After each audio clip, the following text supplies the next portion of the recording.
আবার এই জন্মেও কৃতকর্মের ফল জোগাড় করে মরবে, পরের জন্মে আবার তোমাকে দুঃখ পেতে হবে। প্রভুপাদ বলেন একটা জন্ম যদি কেউ শুদ্ধ ভক্ত হতে পারে, একটা জন্ম তার অনন্ত জন্ম সুখের হয়ে যায়, অনন্ত জন্ম সুখের হয়ে যায়। তাই কেন না বুঝিলি তারে অবতার আমার গোড়ায় অবতার, কেন না বুঝিলি তারে। আরে করি নির্বাস গেল না পিয়ার আপন করব। ভগবানকে ভালোবাসার জন্যই ভগবান এই মানব জন্ম।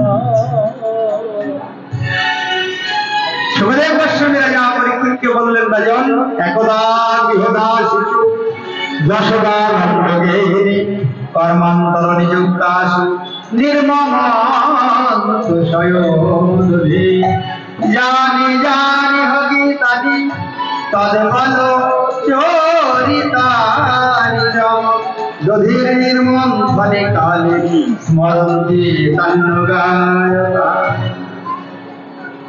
একদিন মা যশোদা চিন্তা করলেন কখনো মাটি খায়, আবার ব্রজবাসীরা এসে নালিশ করে যে চুরি করে, আমি নিজে হাতে দধি মন্থন করে ননি খাওয়াবো গোপাল।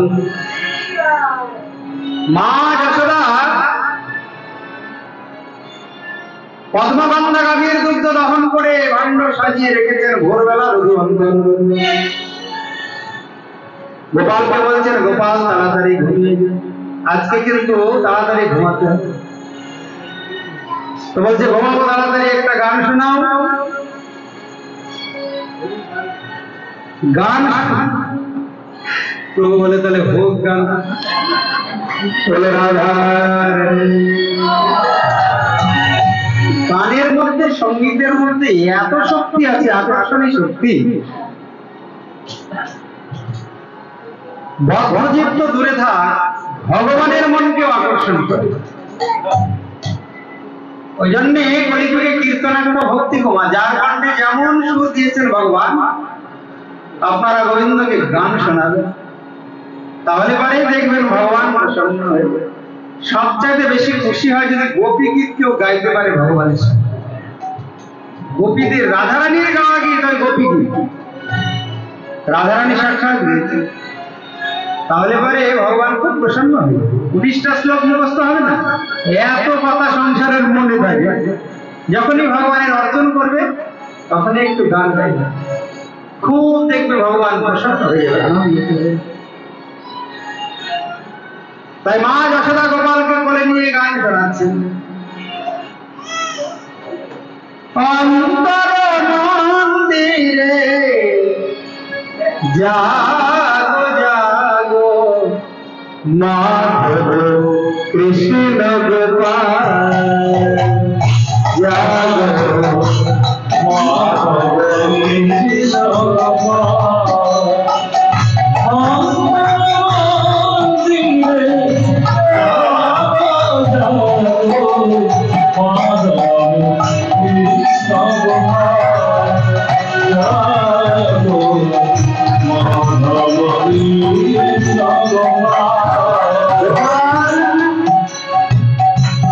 গোপালের আর কোনো সাড়া নেই, মায়ের গান বন্ধ হয়ে গেল। কারণ বেশি গান করলে আমার ওদিকে দধি মন্থনের সময়টা কম হয়ে যাবে। গান বন্ধ করে দিয়ে গোপালকে ঘরে রেখে মা তাড়াতাড়ি করে এসে দধি মন্থন করা শুরু করলেন। জানি জানি হবিতারি তদ্বাল চরিতারি চ দধি নির্মন্থনে স্মরন্তে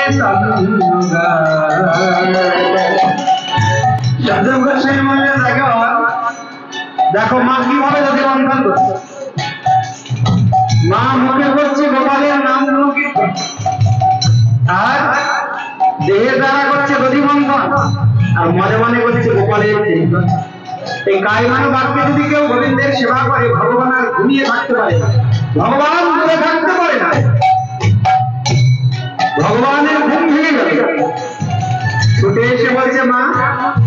আমায় খেতে দাও।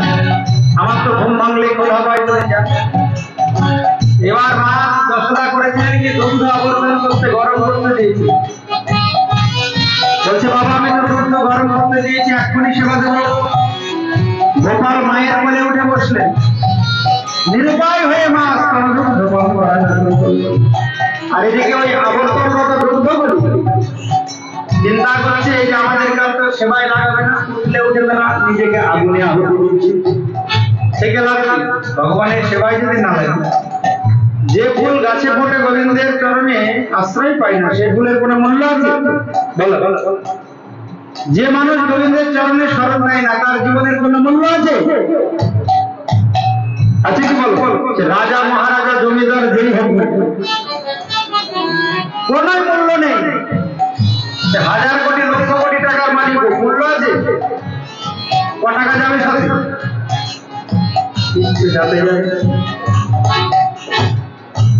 তাই গোবিন্দের ভজন যারা না করে তাদের জীবনের কোনো দাম নেই। একটা পশুর সাথে কোনো পার্থক্য নেই। শুধু একটা জায়গায় পার্থক্য, পশুর চারটে পা আর এর দুটো পা, দ্বিপাদর্শ আর চতুষ্পাদ।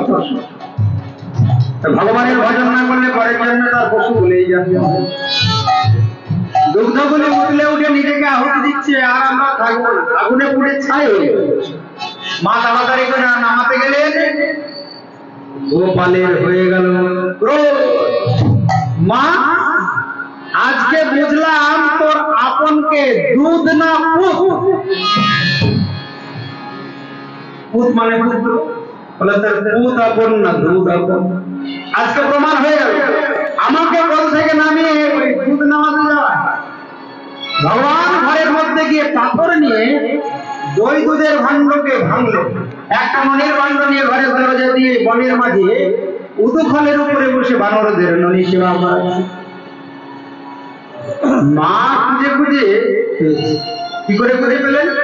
ওই দই দুধের উপরে হাঁটাহাঁটি করেছে, চরণের ছাপ পড়েছে, চরণ চিহ্ন লক্ষ্য করে গোবিন্দকে খুঁজে।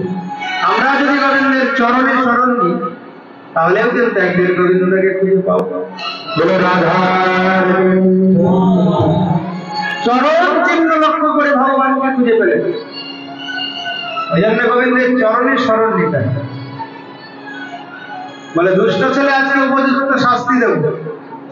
যেই মাকে দেখেছে লাঠি নিয়ে এগিয়ে আসছে, যশোদা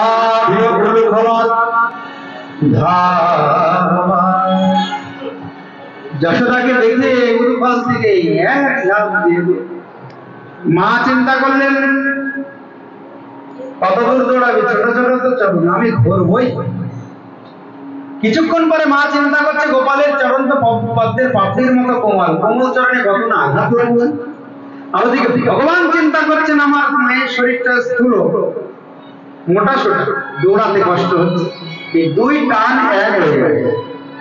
ভক্ত চিন্তা করছেন ভগবানের কথা, ভগবান চিন্তা করছেন ভক্তের। তুমি যখনই ভগবানের চিন্তা করবে ভগবানও তোমার চিন্তা করবে, এটা মনে রাখবে। ওই জন্য এই মনটা ভগবানকে গিয়ে ভগবানের চিন্তা করতে। এই মন আর কাউকে দেওয়া যাবে না, দিলে কিন্তু তুমি ঠকে যাবে। ও ভেলকি বাজবে, ইন্দ্রজা তুমি ঠকে যাবে। আর যদি মনটি গোবিন্দর চরণে রাখতে পারো সারাটা জীবন, এমন নয় যে কটা দিন রাখলাম তারপরে দেখি ননির মায়েকে মন দিয়ে কেমন লাগবে, ওই ননির মতো লাগে ঠকিয়ে দিবে। ননির মা একা থেকে দুজন, দুজন থেকে তিনজন, সর্বনাশ করে দিল তোমার দুর্লভ মানব জনতা।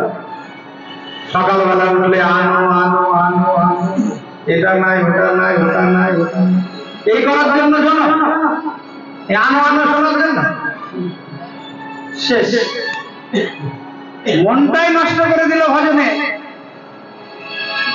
রামকৃষ্ণদেব খুব বলেছেন এই কথা, কথামৃত বলছেন মন যখন 16 আনা থাকে তখনই গোবিন্দের ভজন করতে হবে। সংসার হলেই মন ভাগ হয়ে যাবে। রামকৃষ্ণদেবের উদাহরণ, আটানা আটানা ভাগ হয়ে যাবে। একটা সন্তান হলে পরে আর 4 আনা চলে গেল, থাকলো 4 আনা। ওই 4 আনা আবার দেহের রোগ উৎপাত, অশান্তি, আত্মীয় স্বজনের দায়িত্ব কর্তব্য শেষ। 16 আনা ছাড়া ভগবান পার করে না। মন যদি শূন্য হয়ে যায় শূন্য দিয়ে তুমি পূর্ণ বস্তুকে কি করে লাভ করবে? পাবে না ভগবান। তার মানে জনন্য তোমার বিফল। তাই জগতে